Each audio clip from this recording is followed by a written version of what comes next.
नमस्कार बच्चों, स्वागत है आपका ज्ञान मंदिर में। आज हम कक्षा छठी के पाठ 13 मैं सबसे छोटी हूँ कविता का अध्ययन करेंगे। जैसा कि नाम से ही पता चल रहा है कि इसमें एक बालिका के बारे में बताया गया है, एक बच्ची जो हमेशा सबसे छोटी बने रहना चाहती है क्योंकि वह हमेशा अपनी माँ के प्यार में, उनके आंचल में रहना चाहती है। वह चाहती है कि वह कभी भी बड़ी ना हो क्योंकि वह अपनी माँ के साथ रहना चाहती है। यह कविता सुमित्रा नंदन पंत द्वारा रचित है और उन्होंने यहाँ एक बच्ची का माँ के प्रति प्रेम दिखाया गया है कि किस प्रकार एक बच्चा बड़ा नहीं होना चाहता क्योंकि अपनी माँ से अलग नहीं होना चाहता। बहुत छोटी सी कविता है और बहुत अच्छी कविता है। आइए कविता पढ़ते हैं। मैं सबसे छोटी हूँ, तेरी गोदी में सोऊं, तेरा आंचल पकड़ कर माँ फिरूं सदा माँ, तेरे साथ कभी ना छोड़ूं तेरा हाथ। यहाँ बच्ची कहती है मैं सबसे छोटी हूँ माँ, मैं सबसे छोटी बनना चाहती हूँ कि हमेशा तेरे पास रहूँ, तेरी गोदी में सोऊं, मैं तेरी गोदी में सोना चाहती हूँ, मैं कभी भी तेरी गोदी को छोड़ना नहीं चाहती। तेरा आंचल पकड़ पकड़ कर, मैं हमेशा तेरा आंचल, तेरी चुन्नी पकड़ कर तेरे साथ चलना चाहती हूँ। फिर उस सदा मैं माँ, हमेशा तेरे साथ रहना चाहती हूँ, तेरे साथ कभी ना छोड़ूँ तेरा हाथ। मैं चाहती हूँ कि हमेशा तेरे साथ रहूँ, तेरा हाथ पकड़ कर रहूँ और कभी भी तेरा हाथ ना छोड़ूं। यहाँ एक छोटी बच्ची का प्रेम अपनी माँ के प्रति दिखाई दे रहा है कि वह किस प्रकार अपनी माँ से जुड़ी हुई है और माँ से अलग नहीं होना चाहती। बड़ा बनाकर पहले हमको तू पीछे चलती है मात। यहाँ पर बच्ची कह रही है कि माँ तू हमें बड़ा बनाकर चलती है। अम्मा कैसे चलती है? माँ पहले बच्चों के साथ रहती है, उन्हें नहलाती है, धुलाती है, खाना खिलाती है, उनके सारे कार्य करती है, उनका हाथ पकड़कर चलती है।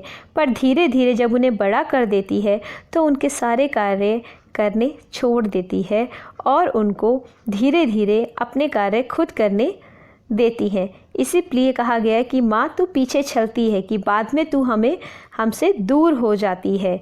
हाथ पकड़ फिर सदा हमारे साथ नहीं फिरती दिन रात। फिर तू हमारे साथ हमेशा हाथ पकड़ कर नहीं फिरती, तू धीरे धीरे हमसे दूर हो जाती है।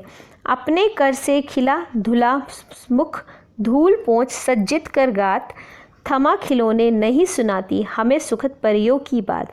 कि पहले तो तू हमें नहलाती है, धुलाती है, हमारा मुख पूछती है, धूल पोंछती है और हमें सजाती है, हमें कपड़े पहनाती है, और लेकिन जब हम थोड़े थोड़े बड़े होने लगते हैं तो तू हमसे दूर हो जाती है और फिर तू हमें कुछ नहीं करती, हमारा कार्य, हमारे हाथ में खिलौने दे देती है और हमें खेलने के लिए छोड़ देती है। उसके बाद हमें विद्यालय छोड़ देती है, विद्यालय भेज देती है और पढ़ने के लिए छोड़ देती है। धीरे धीरे तू हमसे दूर होना शुरू करती है और फिर तू हमें सुखद परियों की कहानी भी नहीं सुनाती। ऐसी बड़ी ना हूँ मैं माँ, मुझे ऐसी बड़ी नहीं होना कि मेरी बड़ी होने पर तुम मुझसे दूर हो जाए। तेरा स्नेह ना खोऊं मैं और तेरा प्रेम मैं खोना नहीं चाहती। मैं तेरे प्रेम के आंचल में ही रहना चाहती हूँ, इसलिए मैं बड़ी नहीं होना चाहती। तेरी आंचल की छाया में, तेरे आंचल की छाया में, तेरे प्रेम की छाया में छिपी रहूँ निस्पृह निर्भय, कहूँ दिखा दे चंद्रोदय। मैं हमेशा तेरे आंचल की छाया में बेटौक निडर रहना चाहती हूँ और मैं चाहती हूँ कि मैं हमेशा तुझसे बोलूँ कि दिखा दे मुझे चंद्रोदय, वो चंद्रोदय दिखा दे, चंद्र उदय होता हुआ दिखा दे, वो सुंदर मंजर दिखा दे। एक बच्ची यहाँ माँ के आंचल में हमेशा रहना चाहती है और माँ के स्नेह के लिए कारण ही वह कभी बड़ी नहीं होना चाहती, क्योंकि बड़े होने पर माँ खुद को बच्चों से अलग कर देती है, उन्हें छोड़ देती है। इसीलिए वह अपनी माँ से अलग नहीं होना चाहती, माँ से हमेशा जुड़ी रहना चाहती है। आपने देखा इस कविता में एक बच्ची और माँ के प्रेम को दिखाया गया है। वास्तव में यह केवल इस बच्चे की कविता नहीं है, यह हम सब की कविता है। हम सब अपनी माँ से उसी प्रकार जुड़े होते हैं जिस प्रकार यह बच्ची जुड़ी हुई है। हम सभी अपनी माँ से दूर नहीं होना चाहते, हम भी अपनी माता के आंचल में हमेशा रहना चाहते हैं। तो आपको इस सबको ये कविता अच्छे से समझ आई होगी, उम्मीद करती हूँ। अगर आपको कविता समझ आई तो चैनल को लाइक और सब्सक्राइब करना ना भूलें।